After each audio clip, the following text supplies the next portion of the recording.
You know what drives me absolutely crazy? It is this pervasive, stubborn myth that you need a sprawling orchard, a massive tractor, and 40 acres of perfect, loamy soil to grow your own fruit. That is total nonsense. It is a barrier that stops people from experiencing one of the greatest joys in life. Most people look at their tiny apartment balcony, their concrete patio, or that small, sunny corner of their driveway and think, well, I guess I'm stuck buying tasteless, wax-coated apples from the grocery store forever. They resign themselves to fruit that was picked green 3 weeks ago and shipped 2,000 miles on a truck. But I'm about to flip that script. I am going to show you 10 specific fruit trees that are genetically designed to live in pots. These aren't just decorative plants that might give you one sad little fruit every leap year. I'm talking about high-yield, scientifically bred machines that will yield bushels of sweet cherries, juicy peaches, and exotic figs, all within a 2-footprint. Stick around, because number 7 on this list is a nutritional powerhouse that is so expensive in stores. One harvest literally pays for the tree 3 times over. And if you wait until the end, I have a soil secret bonus tip that will stop your potted trees from dying after year 2, something almost nobody talks about. But it is the number 1 reason container gardens fail. Hey there, garden friend. Welcome back if you've been here before. And if you are new here, you have just found your people. We are all about growing high-quality food without spending a fortune. I am so glad you're here because today we are unlocking the secret of high-density, small-space permaculture. Before we dig in, if you want to stop paying premium prices for fruit that traveled across the ocean to get to you, hit that subscribe button right now. And seriously, turn on that notification bell, because you do not want to miss the deep dive pruning guide coming up next week. Okay, let's get real for a second. Why containers? Growing in pots isn't just a compromise for people without land. It is actually a massive strategic advantage. When you grow in the ground, you are stuck with whatever soil you have.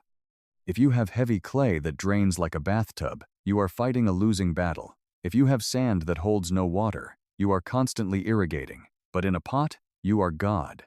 You control the drainage, you control the pH, you control the nutrients. You can create the perfect microscopic universe for a blueberry in one pot, and a totally different alkaline environment for a fig in the pot right next to it. Plus, you have mobility. A late frost is coming to kill your peach blossoms? Drag the pot into the garage. The sun shifted in late summer, and your citrus is shaded?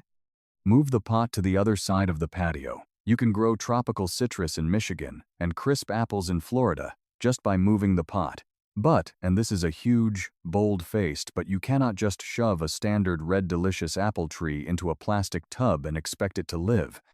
It will get root-bound, it will starve, and it will die. You need specific varieties.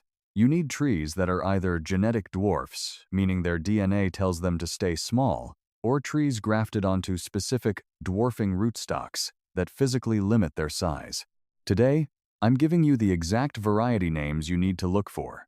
No guessing, just results. Let's get into the list. Number 1 on the list is the absolute game changer for tight vertical spaces, the columnar apple. We need to talk about the history here because it is fascinating. In the 1960s, a branch was discovered on a Macintosh apple tree in British Columbia that didn't grow side branches. It just grew straight up, covered in fruit. Scientists took that DNA and created the Widchick varieties. Traditional apple trees grow out wide. They need 20 feet of spacing, but columnar apples, sometimes called urban apples or spire apples, grow straight up like a green totem pole. They have been bred to produce spurs, the little nubbins where fruit grows right along the main trunk. They have almost no side branches. You can plant these 2 feet apart. You could literally line a driveway or a balcony railing with 10 of them in the space of one normal tree. The varieties you want to look for are the North Pole, which tastes like a Macintosh crisp, tart, and juicy.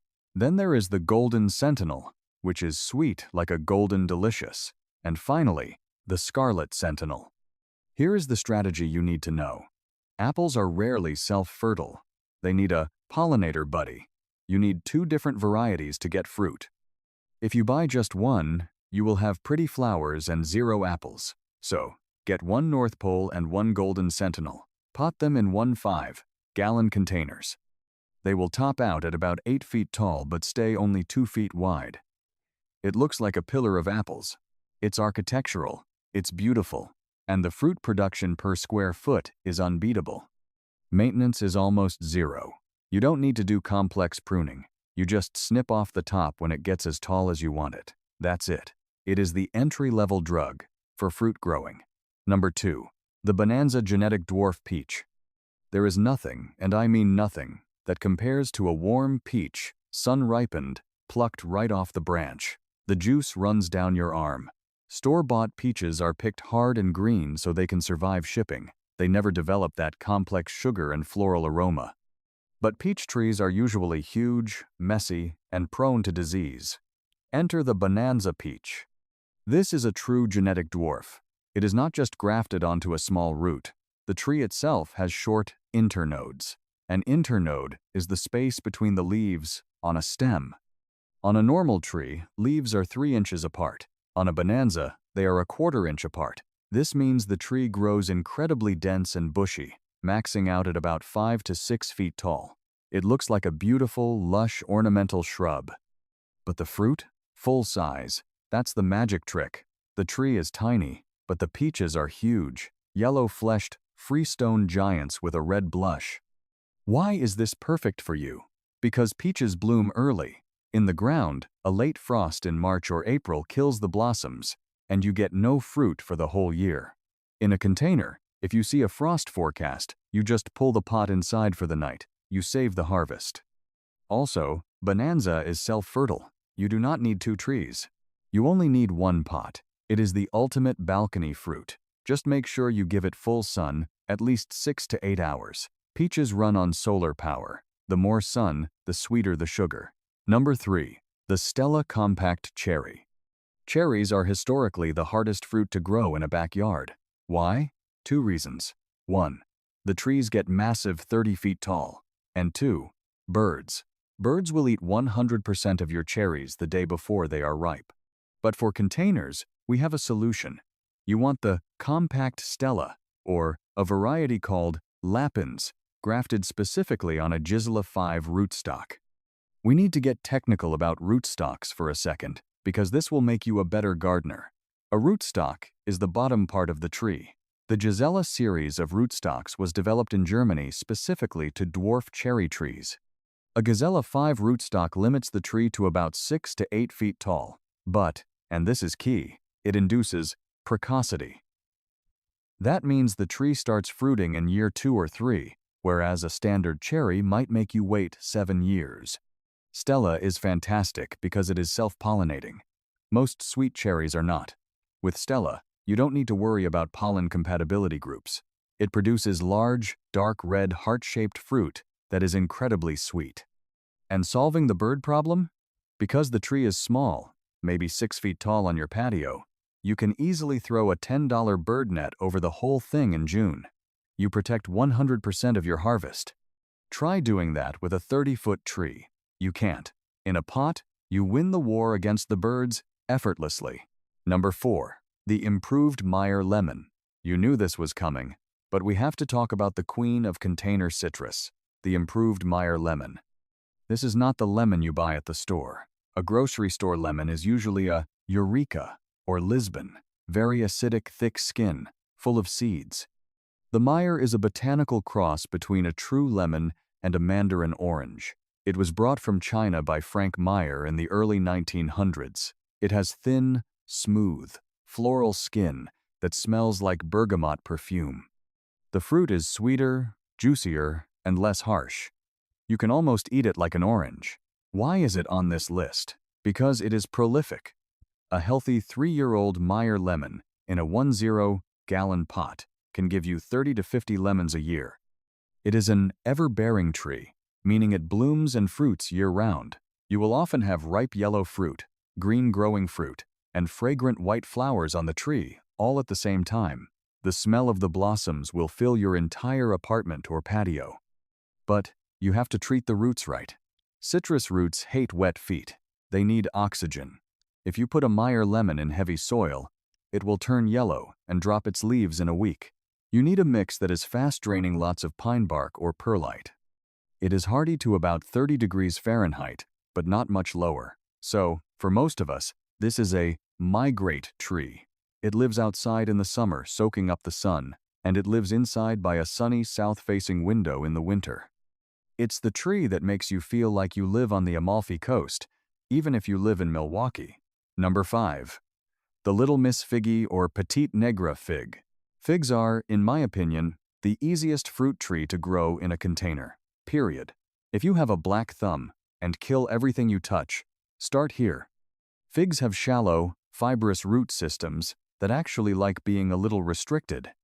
In the ground, a fig tree will focus all its energy on growing massive leaves. In a pot, because the roots are confined, the tree panics slightly and focuses on reproduction, making fruit. Standard fig trees can get huge, but we want the Little Miss Figgy or Petite Negra. These are dwarf sports of the famous Violette de Bordeaux fig. They stay small, maybe 4 to 6 feet, but they pump out loads of dark purple, jammy figs with a deep red interior. They taste like raspberry jam and honey. There is no pollination required for these varieties. Most common figs are parthenocarpic, meaning they set fruit without fertilization. You don't need bees. Here is why figs are perfect for the beginner. They are dramatic, but resilient. If you forget to water them, the leaves will droop and look pitiful. They are screaming at you. You water them, and an hour later, they bounce right back. They communicate their needs. Also, unlike apples or peaches, you don't need to spray them. Pests generally leave them alone, and in colder climates, figs go dormant. They drop their leaves. This means you can literally shove the pot in a dark, unheated garage for the winter, ignore it for 3 months, and drag it out in spring. It doesn't need light in winter. It's the low-maintenance king. Number 6. The Arbequina olive. You might think olives are only for massive groves in Italy or Spain. Wrong. The Arbequina olive is a weeping, compact Spanish variety that is perfect for containers. It has beautiful, silvery gray foliage that looks high-end and expensive. It is a designer plant, but it is also a survivor. It is drought-tolerant, wind-tolerant, and heat-tolerant. If you have a baking hot balcony with a brick wall that radiates heat and fries other plants, put an olive there. It will love it. Arbequina is self-fertile, although it produces more with a friend. It starts fruiting very young, sometimes at just a foot tall. Now, a warning. You cannot eat an olive off the tree. It is incredibly bitter. You have to cure them in brine or lye. But honestly, even if you never cure an olive, the aesthetic value of this tree is worth it. It brings a sense of age and elegance to a small space. It grows slowly, so you don't need to repot it often. It thrives on neglect. And unlike many other fruit trees, it handles pruning very well. You can shape it into a tight ball or let it weep like a willow. It is versatile. Number 7. The dwarf Cavendish banana. Okay, technically a banana is a giant herb, not a tree, because it doesn't have woody tissue. It is made of rolled leaf layers called a pseudostem, but for our purposes, it's a fruit tree. This is the one I told you about in the intro, the dwarf Cavendish. If you live in zone 9 or higher, you can leave it out year-round. If you are cooler, you bring it in. But here is the thing. A dwarf banana tree creates a tropical jungle vibe instantly. It has massive paddle-shaped leaves that can be 3 feet long. It grows fast. It can double in size in a single summer if you feed it enough. Bananas are heavy feeders. They need lots of potassium. And the fruit? These aren't the bland Cavendishes from the store. Even though it's the same variety, homegrown bananas allowed to ripen on the plant have a creamy, custard-like texture and a sweetness that is almost like vanilla ice cream. The pay-for-itself aspect comes from the pups. A banana tree grows from a corm, a bulb-like base. It fruits once, and then the main stalk dies. But before it dies, it sends up 2, 3, or 4 pups or baby trees from the base. You can separate these with a knife, pot them up, and sell them or give them to friends. You buy 1 tree, and in 2 years, you have 5 trees. It is an exponential asset. It's a money-printing machine. Number 8. The Nagami kumquat. If you have never had a kumquat, you are missing out on nature's candy. These look like tiny, oblong, grape-sized oranges. But here is the twist. With most citrus, the skin is bitter and the inside is sweet. With a kumquat, the skin is sweet and the juice is sour. You don't peel it. You pop the whole fruit in your mouth, skin, seeds, and all. When you chew, the sweet skin mixes with the sour juice, creating an explosion of flavor like a Sour Patch Kid candy. The Nagami kumquat is naturally shrubby and small. It is one of the most cold-hardy citrus trees, handling temperatures down to about 20 degrees. In a pot, it is basically a living Christmas tree decorated with edible orange ornaments. Because the fruit holds on the tree for months without rotting, it is incredibly ornamental. You can snack on them every time you walk past. They are packed with vitamin C way more dense than an orange.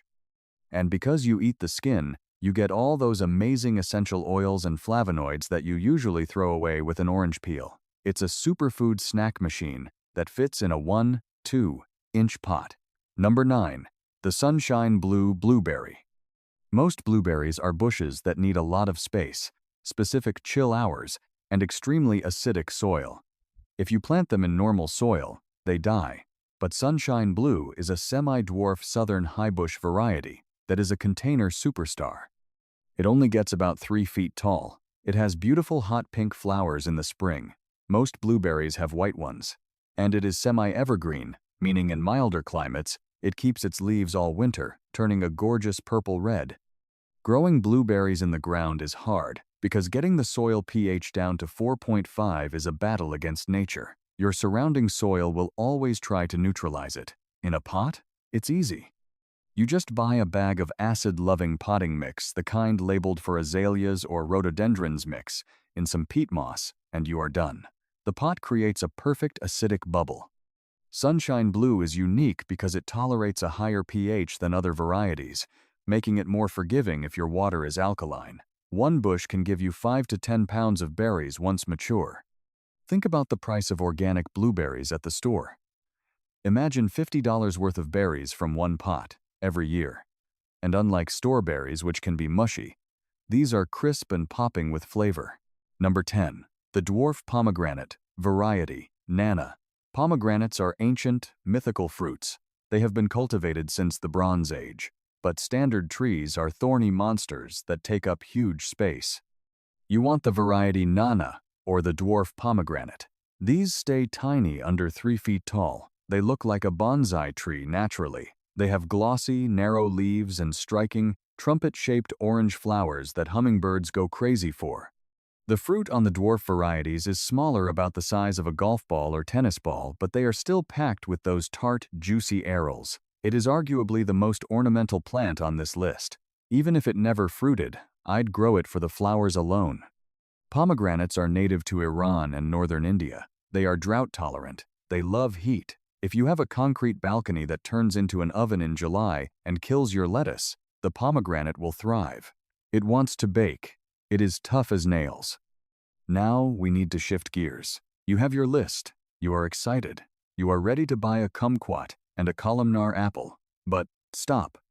This is where most people fail. They buy the tree, put it in dirt, and it dies 2 years later. Why? Because growing in a pot is different than growing in the ground. The physics of water are different. The nutrient cycle is different. Here are the 3 golden rules of container fruit trees. Rule Hasson. The soil mix. It's not dirt. Do not, under any circumstances, go into your backyard and shovel dirt into a pot. Do not buy garden soil from the store. Garden soil is too heavy. In the ground, earthworms tunnel through it to create air pockets. In a pot, without worms, it compresses into a brick. It suffocates the roots and drowns the tree. You need a soilless potting mix. But for trees, you need a heavy-duty structure. My secret recipe for longevity is this: 1 part high-quality potting soil peat, or cocoa coir based, 1 part compost, for biological activity and nutrients, 1 part perlite or pine bark fines, for drainage. This mix creates macropores. It allows water to flow through instantly. If you water your pot and it takes 30 seconds to drain, your soil is too heavy. It should pour out the bottom almost immediately. Roots need oxygen just as much as they need water. If they sit in sludge, they get root rot, and the tree dies. Rule #2. The pot size and material. Size matters, but bigger isn't always better immediately. Start small and pot up. If you buy a tiny tree with a gallon-sized root ball and put it in a massive 20-gallon pot, the surrounding soil stays too wet because the roots aren't there to drink it. This causes anaerobic conditions. Start in a 5 or 7-gallon pot. After 2 years, move to a 10 or 15 gallon. And material? Terracotta looks nice and rustic, but it is porous. It wicks water away from the soil. In the heat of summer, you will be watering twice a day. Plastic holds water better, but can get hot and cook the roots. The best option? Fabric grow bags or light-colored resin pots. Fabric bags are genius because they air prune the roots. When a root hits the side of a plastic pot, it turns and circles, eventually strangling the tree. When a root hits the side of a fabric bag, the air dries the tip and the root stops. It then branches out further back, creating a massive, fibrous root system that supports more fruit. Rule #3. The feeding schedule, the weekly method. In the ground, trees can stretch their roots 20 feet to find calcium or nitrogen. In a pot, they are prisoners. They are in solitary confinement. They only eat what you feed them. Every time you water, nutrients wash out the bottom hole. It is a constant depletion system. Most people starve their trees. They put a slow-release fertilizer stick in once a year and forget it. That's not enough for fruit production. Here is the pro method. Weekly. Use a liquid, water-soluble fertilizer. Organic is best, like a hydrolyzed fish emulsion or a balanced fruit tree feed. Dilute it to half of what the bottle says, but apply it every single week during the growing season. This provides a steady, reliable trickle of food, mimicking nature, rather than a massive feast and famine cycle that stresses the tree. And now, for the bonus tip I promised you, the root pruning reset. This is the secret that separates the masters from the novices. This is how you keep a tree in a pot for 20 years without it dying. After 3 or 4 years, even in a big pot, your tree will become root-bound. The pot is absolutely packed with roots. There is no soil left to hold water. The tree stops growing. It drops fruit. It looks tired. Most people think the tree is old and toss it. Don't do that. You need to perform surgery. You need to do a root prune. In late winter, while the tree is dormant and has no leaves, this is critical. Do not do this in summer. You pull the tree out of the pot. You take a soil knife or a sharp wood saw, yes, a saw, and you slice off the bottom 2 inches of the root ball like you are slicing a loaf of bread. Then, you slice off 1 inch from all the sides. You are essentially making the root ball smaller. It sounds scary. It feels like you are killing the tree. You aren't. You are rejuvenating it. By cutting the old roots, you stimulate the plant to grow fresh, new feeder roots. You put fresh soil in the bottom of the pot, put the trimmed tree back in, and fill the sides with new, nutrient-rich soil. This simulates the tree being moved to a new, bigger home without actually needing a bigger pot. The roots will explode into that fresh soil. The tree will think it's young again. It will push out vigorous new growth and give you another 3 to 4 years of heavy fruiting. You can cycle this process indefinitely. It is the secret of bonsai masters, applied to fruit production. One final note on geography. Chill hours. Fruit trees need sleep. Apples, peaches, and cherries need a certain number of hours below 45 degrees Fahrenheit to reset their internal clock. If you live in Florida, you cannot grow a Honeycrisp apple. It won't wake up in spring. You need low-chill varieties. Conversely, if you live in Maine, you can't grow a Meyer lemon outside in winter. Know your zone. But remember, the beauty of the pot is that you can cheat the zones. You can put the apple tree in the cold garage to get its chill hours and bring the lemon into the warm living room to avoid the frost. You are the master of the microclimate. So, there you have it. 10 incredible fruit trees that don't need a farm, they just need a pot and a little bit of intentionality. Imagine walking out onto your balcony next summer. To your left, a pillar of red apples growing vertically. To your right, the scent of Meyer lemon blossoms wafting through the air. You reach down and grab a handful of crisp blueberries for your morning oatmeal. That isn't a fantasy. That is totally achievable. Starting today. Don't let the lack of space be your excuse anymore. The only limitation is your imagination and your willingness to learn. If you found value in this, if you learned something new about root pruning or soil mixing, please smash that like button. It helps the algorithm show this to other small space gardeners who need hope. And I want to hear from you. Tell me in the comments, which one of these 10 are you going to try first? Are you Team Fig, Team Lemon, or are you brave enough to try the banana? Uh, uh, uh, uh, uh, uh, ma. I read every comment, and I'd love to know what you're growing. Thanks for watching. Thanks for growing with us. And remember, the best time to plant a tree was 20 years ago. The second best time is today. Get planting. I'll see you in the next video. Happy gardening.